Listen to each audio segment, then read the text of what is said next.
The capture. The ship was silent. Smoke drifted through the dark halls like ghosts. Sparks flew from broken wires. Dead bodies lay twisted on the floor. Some human, some alien. Commander Jace Carter walked slowly, his boots making soft sounds on the metal floor. His helmet light cut through the darkness. His rifle was ready in his hands. He hated walking through dead ships. The war between humans and the Zyran race had been going on for 6 long years. This was just another mission, another battle, another enemy ship destroyed. But something felt wrong. "This place is too quiet," Jace whispered. Behind him, the AI voice in his earpiece replied, calm and smooth. "No life signs detected. You're alone, Commander." Jace didn't trust that. He never trusted machines completely. He kept moving. He stepped over a fallen alien. 7 feet tall, gray-skinned, armor cracked open like a crushed can. Blood was still fresh. That meant something or someone had survived not long ago. He turned a corner and froze. A faint sound. Breathing. He aimed his rifle fast. In the shadows, something moved. A shape, a figure, sitting against the wall, hidden behind a fallen beam. It didn't attack. "Show yourself," Jace shouted. No answer. He moved closer, slow, careful. And then the figure lifted her head.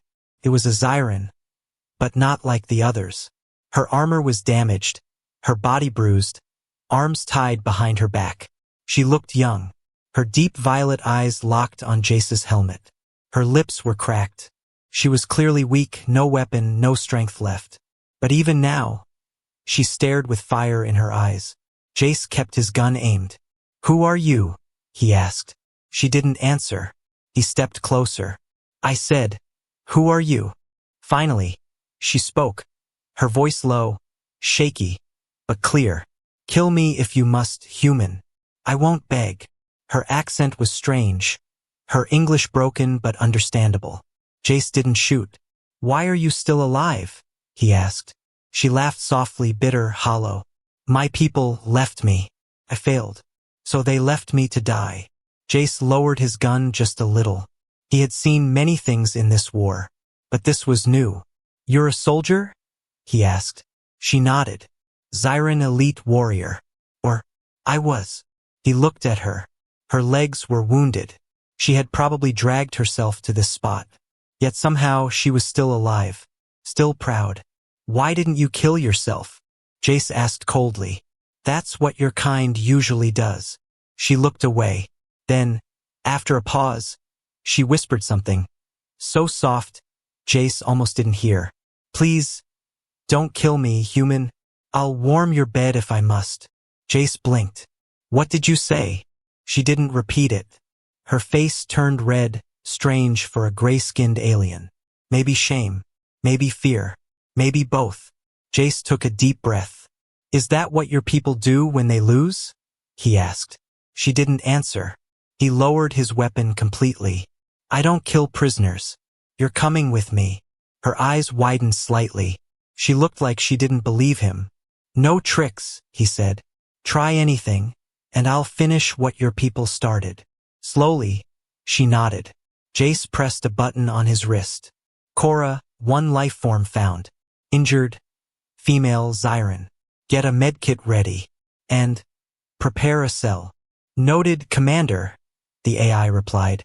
"A strange choice, keeping her alive." "I want answers," Jace said. "And she owes me some." As he bent down to lift her, she flinched. "I'm not going to hurt you," he said quietly. She didn't move as he helped her up. Her body was cold, her breathing shallow, but she didn't look away from his eyes. She whispered again, not seductively, but sadly, "Do what you want. I'm already dead." Jace frowned. "No," he said. "You're not." Back on the human ship, Jace walked through the steel hallways, carrying the alien warrior in his arms. Soldiers stared. No one said anything, but he could feel the tension. He took her to the med bay, then the holding room. As the cell doors closed behind her, she looked at him one last time. "Why didn't you kill me?" Jace looked back. His voice was flat, steady. "Because you're not my enemy anymore. Not yet." The door hissed shut, and for the first time since the war began, Commander Jace Carter felt unsure. He wasn't afraid of her. He was afraid of what she meant. The cell was quiet. A blue light glowed from the ceiling, humming softly. Cold metal walls surrounded her. No windows, no clock, only time, heavy and slow, pressing down like gravity. Verilyn sat on the narrow bed, back straight, arms resting on her knees. Her wounds had been cleaned, her torn armor replaced with a simple gray uniform. Even now she held her chin high. Pride was all she had left. Outside the transparent cell door, Commander Jace Carter stood watching her. He had been watching for 20 minutes. She knew it. Finally, she turned her head slightly, eyes half-lidded with boredom. Staring won't make me beg, human. Jace said nothing. He stepped forward. The door slid open with a hiss. Verilyn didn't move. She didn't fear him. At least she pretended not to. Jace took a chair from the corner and sat across from her. Close but not too close. Silence. Then he spoke. You said something before. She raised an eyebrow. Did I? You offered to warm my bed. Her jaw tightened. That wasn't an offer, she said flatly. It was surrender. In my culture, defeated warriors give everything to their captors. Even their bodies. Jace frowned. That's not how humans do things. Verilyn shrugged. I've seen how humans burn planets. Kill children. You do worse. Jace ignored the insult. So it was a tradition? It was humiliation, she corrected, voice cold. I thought you'd enjoy that. Now it was Jace's turn to be silent. Then he leaned forward. Well, I didn't come here for that, he said. I came for information. She smiled, not kindly. Ah, so now the human wants a deal. I want the truth, Jace said. Why were your people here? Why was your ship hiding behind a dead moon? That wasn't a battle position. It was something else. Her eyes narrowed. Why should I tell you? Because you're not going home, Jace replied calmly. Your fleet left you. Your people think you're dead. Right now, I'm the only one keeping you alive. She didn't respond. He continued. I can throw you into cryo for the next 50 years. Or, I can give you something better. Now her voice was soft, sharp, dangerous. You think I'm yours now, human? Jace met her eyes. No, I think you're smart enough to survive. I think you're more than just a soldier. That surprised her. Just a flicker in her expression. Gone in a second, but Jace saw it. He stood. One answer. That's all I want right now, he said. What was your mission? She looked at him for a long time. Then slowly, she spoke. We weren't attacking. We were hiding. Our ship was running. From something. Jace froze. From what? I don't know, she said. But it wasn't human. And it wasn't Zyran. We received a signal. A frequency we didn't recognize. Our ship's AI tried to translate it, but then it began shutting down piece by piece. Systems died. Weapons stopped working. Communications went black. Jace frowned. That's not a weapon. That's corruption. Verilyn nodded slowly. We were running blind. We hid behind the moon, hoping we'd be passed over. But then your fleet found us. You destroyed the only thing I had left. Her voice cracked at the last word. Only slightly. Jace looked down. For the first time, he saw her as more than just an enemy. She wasn't just a warrior. She was a survivor. And maybe a warning. Before leaving, Jace turned back to her. We can work together. You help me. I keep you safe. She laughed once, short, bitter. Safe?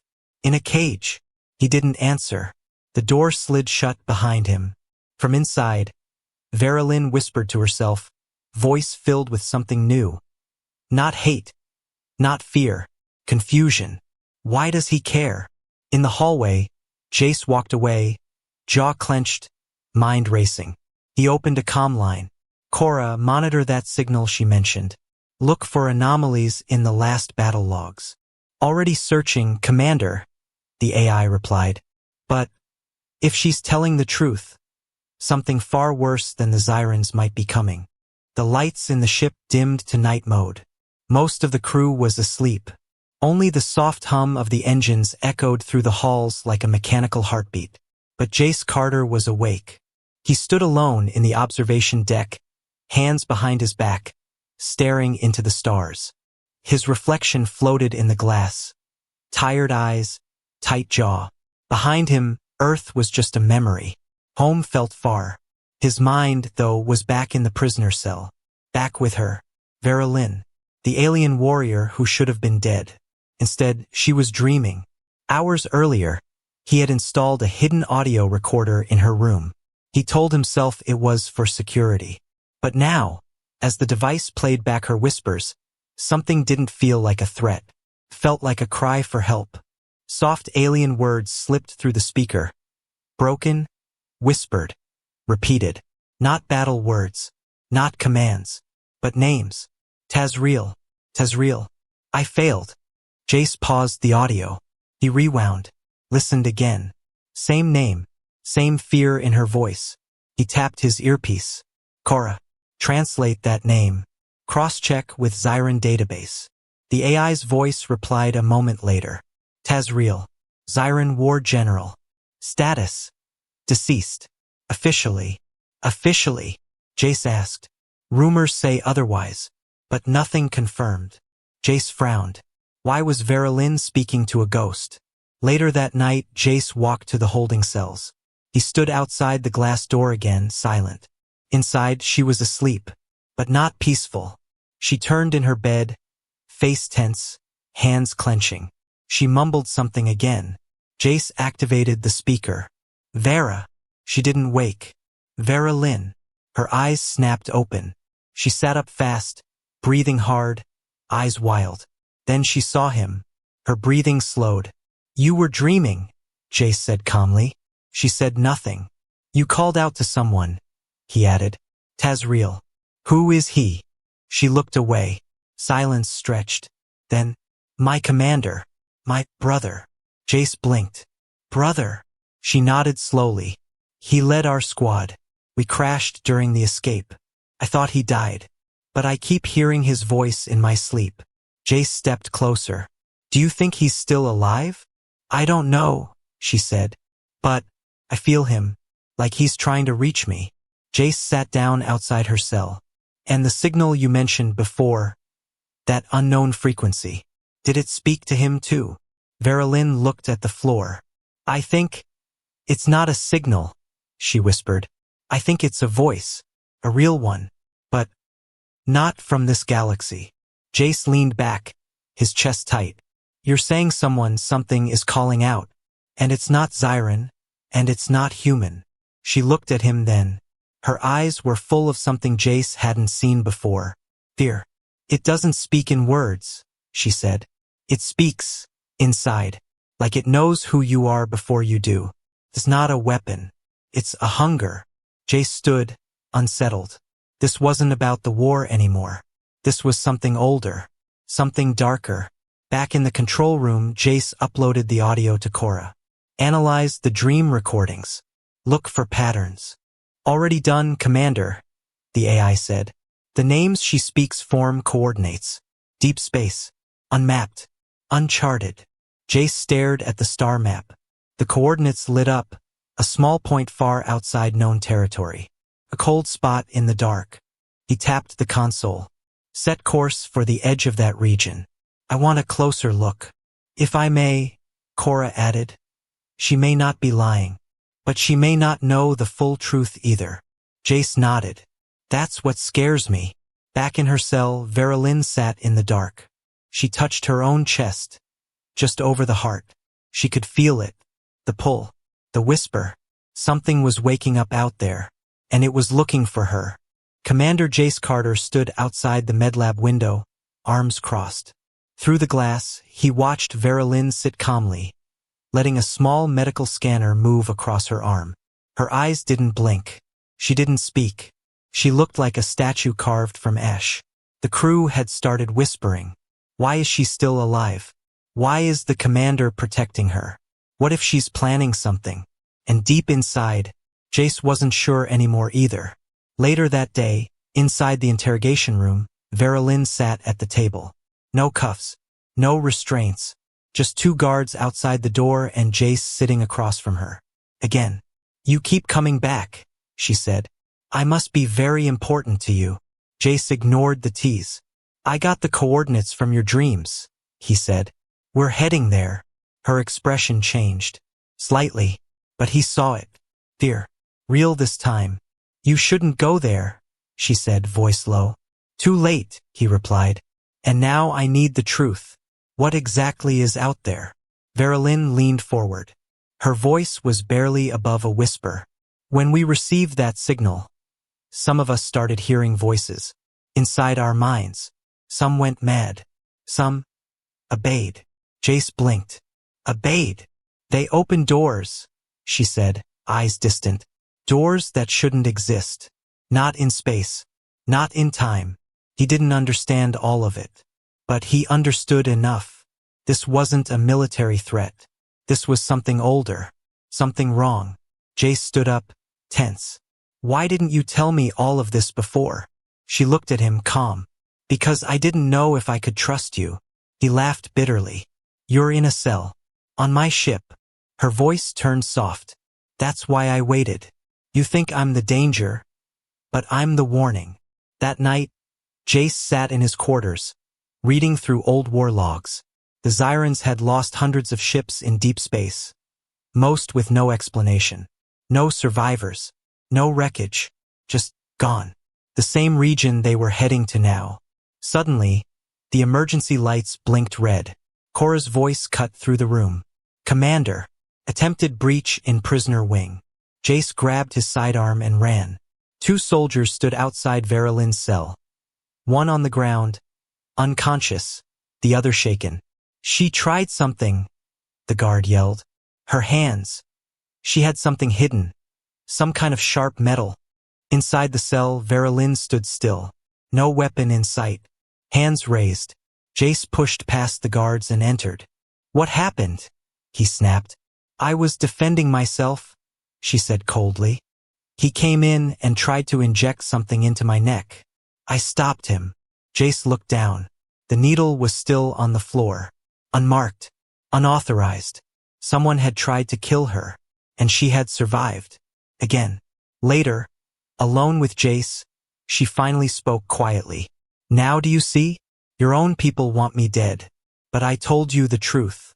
I could have killed him. I didn't. Jace stared at her. He didn't know what was worse. That someone had tried to murder a prisoner on his ship. Or that he believed her. His voice was low. If you're lying, Vera. If you're playing me. We're both dead. She stepped closer, close enough to almost touch the glass between them. I'm not lying, she whispered. But there are others who will. That night, the ship drifted quietly toward the edge of known space. Far beyond, something stirred in the dark. And deep in her cell, Verilyn closed her eyes and smiled. But no one saw it. Not even the commander. The silence aboard the ship was no longer peaceful. It was heavy, unnatural. People stopped laughing in the mess hall. Conversations died when Jace entered a room. Eyes followed him down every hallway. Orders were obeyed, but not with respect. With doubt. With quiet anger. Commander Jace Carter stood at the center of the bridge, staring at the star map. Ahead, the region Verilyn spoke of was getting closer. A blank area. No planets. No light. Just space that even satellites refused to scan. He could feel it in his chest, like a storm waiting in silence. Behind him, Lieutenant Graves approached. Permission to speak freely, sir? Jace nodded. Graves lowered his voice. People are scared. They think you've lost control. Taking orders from an alien. Locking up our own men after that injection incident. Jace's eyes narrowed. That was an attempted assassination. Graves didn't flinch. You're not the only one who sees her as a threat. You're just the only one protecting her. In the lower decks, Verilyn sat in her cell, quietly eating. She was calmer now. Stronger. More aware. Every movement she made seemed planned. Calculated. She spoke to no one. But she watched everything. The guard rotation. The camera angles. The ship's power cycles. Patterns. She was still a prisoner. But she was no longer helpless. That night, Jace walked into his quarters and stopped. Someone had been there. His locker was open. His datapad gone. No signs of forced entry. Just quiet hands and quiet intentions. He tapped his earpiece. Cora. Who entered my quarters in the last 2 hours? Log shows no entry. That meant someone was inside the system. Someone with high clearance. Someone hiding. Jace's jaw tightened. Hours later, a low-level engineer named Roach sat in a supply room, whispering into a cracked communicator. Phase 1's complete. He's taking us into the zone. Just like she wanted. A voice replied. Distorted. Not human. Not Zyron. Something in between. Soon they will see. The voice is waiting. Meanwhile, Verilyn lay in her cell, staring at the ceiling. She whispered to herself. But this time it wasn't her brother's name. He doesn't know. They're already here. Inside his crew. Her voice was calm, almost gentle. On the bridge, Cora spoke into Jace's ear. Commander, I've detected hidden signal traffic. Encrypted. Coming from within the ship. Jace leaned forward. Is it coming from Vera? Negative. The source is human. He stood slowly. Now he understood. The mutiny had already started. But no one had fired a shot.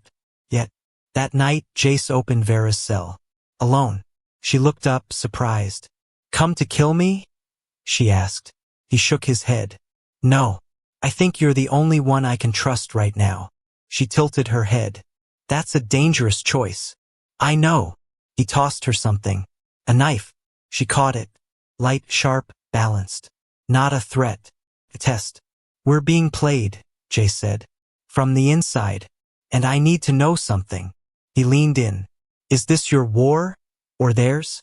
She looked at the knife. Then at him. Ask me again tomorrow, she whispered. If we're both still alive. Outside the door, someone watched them through a hidden camera. A crew member with no name. Only a symbol tattooed behind his ear. A circle of teeth, wrapped in stars. He smiled. The alarm didn't scream.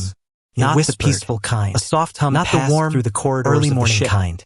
Like this silence breathing heavy just under the walls. Like the world not was holding mechanical, its breath, not natural. Sarah noticed the birds had stopped Commander singing. Jace Carter the wind woke had in darkness. Moving. His even door the fire was beside her had burned down to soft glowing coals. Heart thudding. She looked up at low Leo, voice crackled who was staring toward the distant hill. They're coming, his face had changed. It was Cora. Not angry. Your crew. Not afraid. They've turned. Just alert. They're saying you're compromised. What is it? She outside asked. In the command center, Lieutenant Grave stood at the helm. A soft hum. Carter's judgment then is clouded. Low. He's hiding mechanical. Data. He's protecting a hostile. She stood slowly for the safety of ignoring the pain in her leg. I'm assuming command. From beyond no the one tree argued.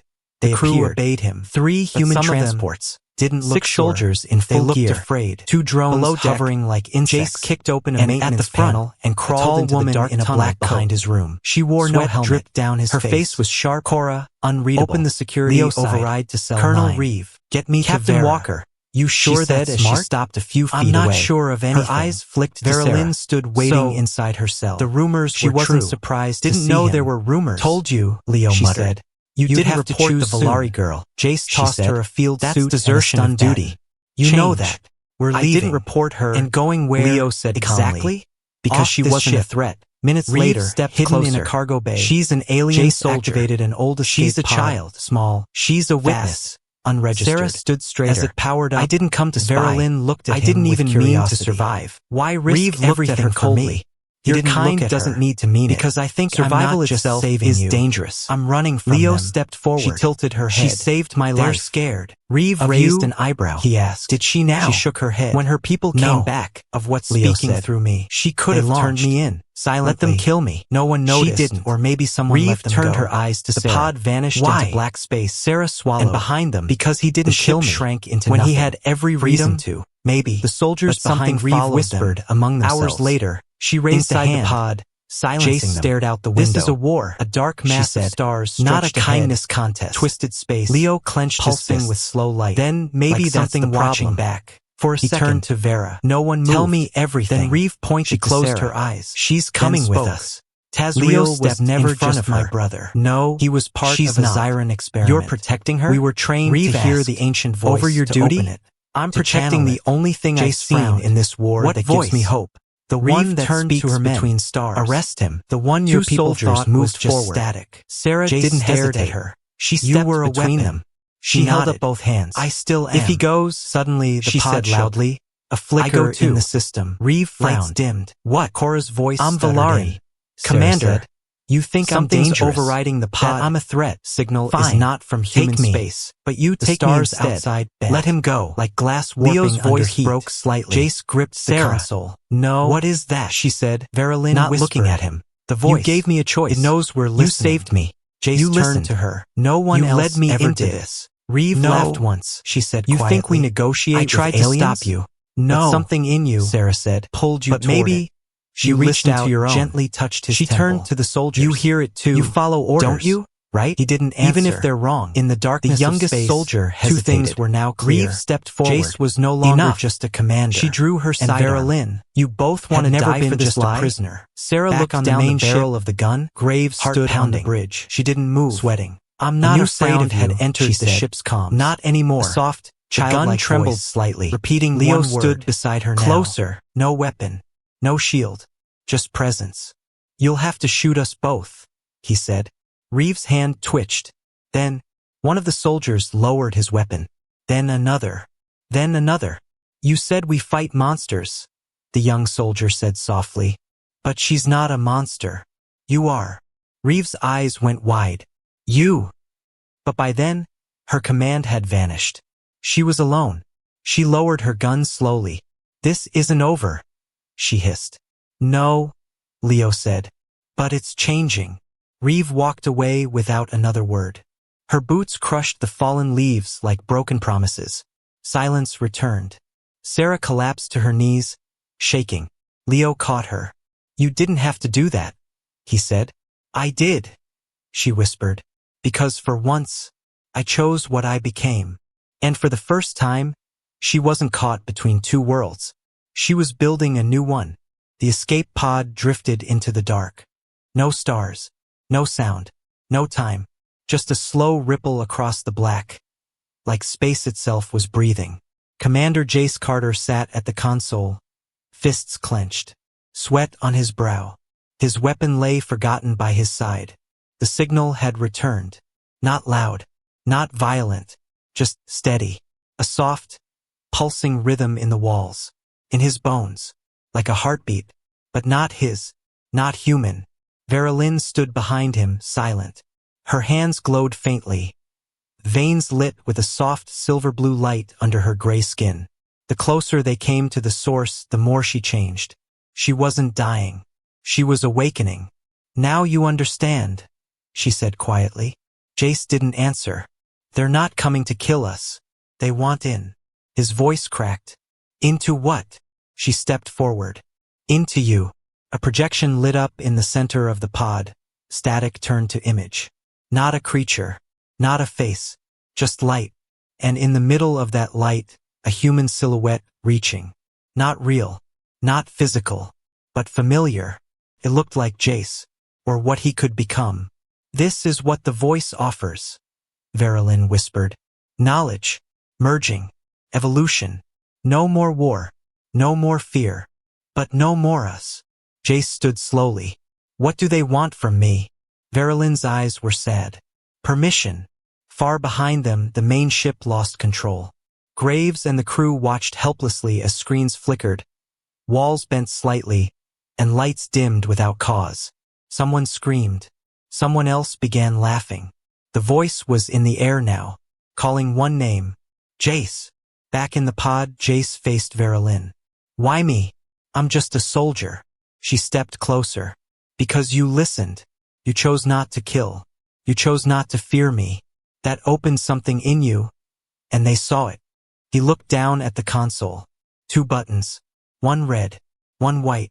Red to return home. White to accept the merge. No second chance. And what happens to you?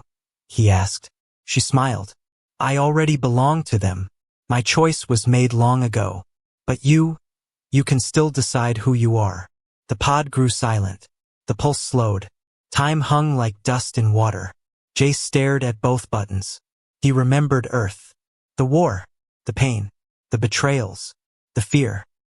He remembered her whispering in the dark, "Please don't kill me, human." And he remembered something deeper. Hope. He pressed the button. A burst of light. Not fire. Not death. Just light. Expanding outward, like breath returning to lungs after a long silence. The main ship, now drifting lifeless, received one final transmission. A voice. Jace's voice. It wasn't about survival. It was about listening. Somewhere, in a place that no longer had coordinates, two beings stood under a sky with no stars. One human, one Zyran. No longer enemies. No longer alone. And the voice that once called to destroy became still. Content. He had chosen.